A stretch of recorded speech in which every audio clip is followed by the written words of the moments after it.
Guys, gue makin hari makin bingung nih sama kelakuan orang-orang di negara kita ini. Ya, kalian lihat aja nih, kenapa bisa ada budaya menormalkan pernikahan di bawah umur seperti ini? Ini adalah pernikahan anak yang masih duduk di bangku sekolah berumur 15 dan 16 tahun yang pemikiran dan tingkah lakunya masih sangat labil. Yang dimana pengantin perempuan ini terlihat sangat tantrum dan bergaya kekanak-kanakan seakan-akan pernikahan ini dianggap seperti main-main. Belum lagi suaminya terlihat pelanga-pelongo dan masih terlihat sangat kebingungan gitu. Pernikahan ini terjadi di Pulau Lombok beberapa waktu lalu dan sudah bikin heboh media sosial sampai-sampai diposting sama akun media besar seperti Lambe Turah dan lainnya. Jadi gimana guys? Apakah hal ini sudah dinormalisasikan oleh adat di Lombok atau bahkan ini karena tren nikah muda yang saat ini banyak terjadi di mana-mana? Nah, gue bakal bahas tuntas semuanya di video kali ini. Tapi sebelum kita lanjut, seperti biasa, buat kalian yang baru masuk silahkan klik like, komen, dan subscribe channel ini agar kalian tidak ketinggalan info dan konten-konten menarik lainnya. Let's go!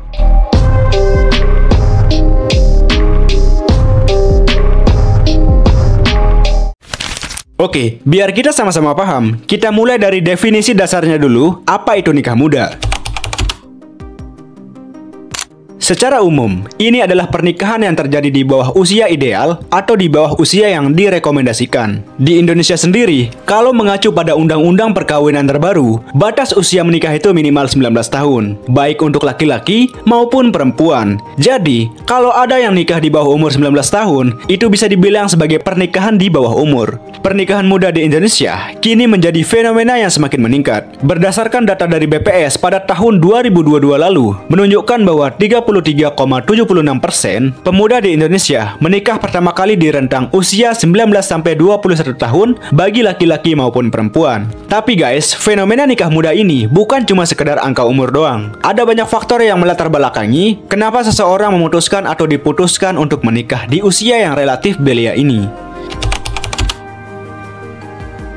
Nah, ini bagian yang paling seru. Kenapa ya fenomena nikah muda ini masih sangat ramai di Indonesia? Bahkan ini sudah jadi tren tersendiri. Ada beberapa faktor yang bisa jadi pemicunya. Yang pertama, faktor ekonomi. Ini salah satu faktor yang paling sering jadi alasan kenapa anak-anak muda memilih untuk menikah muda, terutama di daerah-daerah pedesaan atau keluarga dengan kondisi ekonomi yang terbatas. Mereka biasanya punya pandangan bahwa dengan menikah, beban ekonomi keluarga bisa berkurang. Atau mungkin ada harapan bahwa si anak bisa punya penopang hidup yang baru, terutama untuk perempuan. Pernikahan dini seakan-akan menjadi jalan keluar untuk lari dari berbagai macam kesulitan yang dihadapi, termasuk kesulitan ekonomi. Terdapat penelitian yang menyatakan bahwa mereka melakukan praktik pernikahan dini karena ingin memperbaiki ekonomi keluarga. Alasan tersebut paling banyak dilontarkan oleh orang tua pihak perempuan. Sangat miris sih, udah 2025, masih banyak aja yang punya pola pikir seperti ini. Mereka pikir nikah itu jadi solusi instan, padahal belum tentu segampang itu. Kemudian yang kedua, faktor budaya dan tradisi. Ada suatu tradisi atau norma sosial, khususnya yang sudah mencapai usia tertentu. Mereka pikir itu sudah waktunya untuk menikah. Kalau belum, itu bisa jadi omongan tetangga atau bahkan dianggap sebagai perawan tua. Desakan masyarakat sekitar, bahkan melihat teman yang sudah menikah,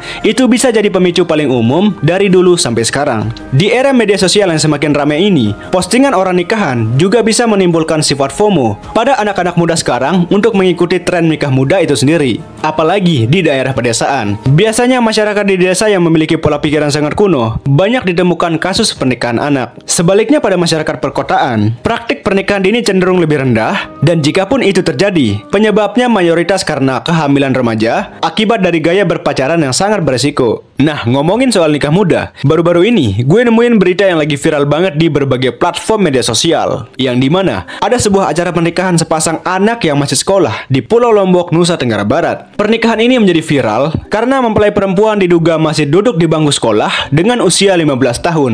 Sedangkan mempelai laki-laki disebut juga merupakan siswa sekolah dengan usia 16 tahun. Berdasarkan video yang beredar, kedua mempelai terlihat berfoto bersama dengan sejumlah undangan di depan dekorasi pernikahan mereka. Selain itu, mempelai perempuan terlihat sangat tantrum dan sangat petakilan saat mengikuti proses iringan pengantin atau dalam bahasa Lomboknya disebut sebagai adat nyongkolan. Sementara itu, suaminya yang masih di bawah umur juga masih terlihat sangat pelanga-pelongo ketika melihat tingkah laku istrinya yang masih sering tantrum seperti itu. Akibat dari itu, para netizen menjadi geram dan mempertanyakan di mana peran orang tua dan aparat di daerah tersebut. Karena saking viralnya pernikahan ini, akun media seperti Lambe Turah pun ikut memposting berita ini. Sampai-sampai dipenuhi dengan komentar-komentar hujatan di postingan tersebut. Berdasarkan info yang beredar, fenomena ini terjadi karena adanya tradisi kawin culik yang sering dilakukan oleh masyarakat di Lombok. Yang dimana kalau ada sepasang kekasih saling mencintai dan ingin menikah, maka si laki-laki harus menculik gadis tersebut untuk dibawa pulang ke tempat tinggal keluarga laki-laki. Kemudian setelah itu, barulah proses akad dan adat pernikahan dilangsungkan oleh keluarga masing-masing mempelai. Tradisi ini sudah menjadi tradisi adat tertulis di Pulau Lombok dari dulu sampai sekarang. Dan karena tradisi ini masih diterapkan sampai sekarang, akhirnya banyak anak muda yang menyalahgunakan tradisi kawin culik ini untuk ikut-ikutan tren nikah muda yang sekarang banyak terjadi di Pulau Lombok. Sehingga banyak masyarakat Lombok yang menormalkan hal ini. Meskipun secara adat dianggap sah, praktik ini bertentangan dengan undang-undang perkawinan yang menetapkan usia minimal 19 tahun untuk usia menikah. Ketua Lembaga Perlindungan Anak atau LPA Kota Mataram yaitu Joko Jumadi juga sangat menyayangkan pernikahan anak muda yang seperti ini. Menurutnya, masyarakat sangat perlu mendapat edukasi terkait dengan dampak negatif pernikahan anak di bawah umur. Aktivis pemerhati perempuan dan anak di Kota Mataram juga menyebut fenomena pernikahan anak di Lombok sudah sering terjadi dari dulu. Tapi mungkin karena tradisi kawin culik ini masih sangat kental, maka orang-orang di daerah tersebut sudah menormalkan pernikahan di bawah umur seperti ini. Kalau sudah ngomongin tradisi itu sebenarnya nggak apa-apa, tapi jangan menormalkan pernikahan anak di bawah umur juga gitu.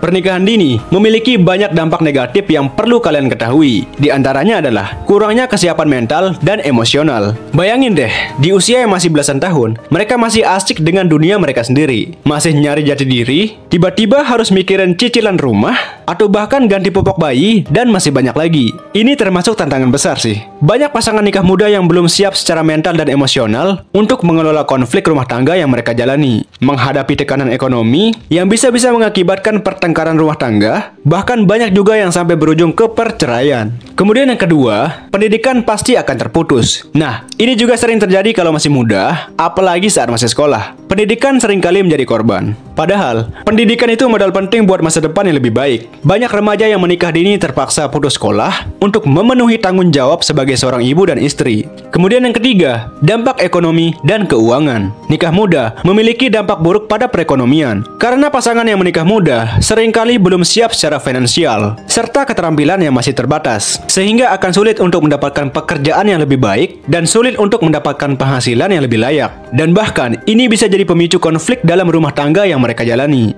Kemudian yang terakhir, resiko kesehatan, terutama bagi perempuan. Menikah dan hamil di usia terlalu muda, itu sangat berisiko tinggi. Organ reproduksi perempuan di bawah usia 20 tahun, itu masih belum matang secara sempurna. Resiko komplikasi kehamilan dan persalinan, seperti anemia, sampai kematian ibu dan bayi jadi semakin tinggi. Nah, serem banget kan? Buat temen gue ingetin lo ya, nggak usah gerasa-gerusu pengen kawin. Lo ngapain kebelet kawin, kita ini masih kecil. Ingat.